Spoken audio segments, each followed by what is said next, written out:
Hey everyone, I'm Pete Dalliday, and we're in the Peterborough District Sports Hall of Fame. They always do a great Remembrance Day set up here. Pat Bronson is here. Pat, thanks very much for joining us. As I say, you always do something special for Remembrance Day, and we're going to start right here with a little miniature tour. And the Petes, of course, have always been very good the last couple of years, honoring, well, for a lot of years, our veterans and Remembrance Day, haven't they? Yes, they have, yes.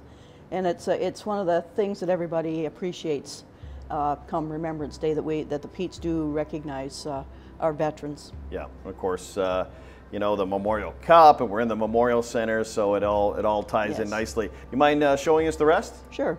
Well, this is a uniform worn by Dutch Vitarelli. Dutch Vitarelli served in the Canadian Air Force during the Second World War, and this is his uniform. Wow. And we put it on display every year. He's an inducted member of the Hall of Fame, famous lacrosse player.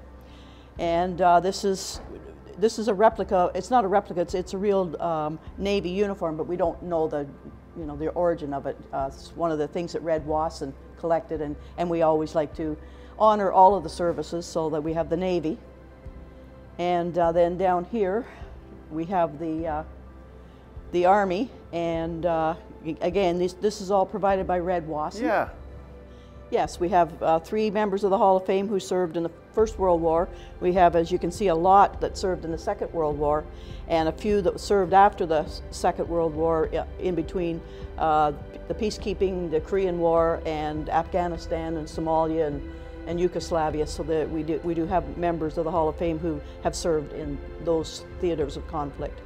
Some big names on there that we recognize. I mean, Gunnar Lynch, I always wondered where he got his nickname from, but I'm guessing he got it in the military. You know, it sounds like he was maybe a gunner, was he? Or I don't know. We always talk about that, and actually some people didn't even know his real name. I think his real name is John, but I'm not sure. But that's always been a topic of conversation, is his nickname. Well, lots of great names on there. Lefty Reed, Eddie Murphy, I mean, Curly Mason, Red Creighton, Jerry Carey, the list goes on and on.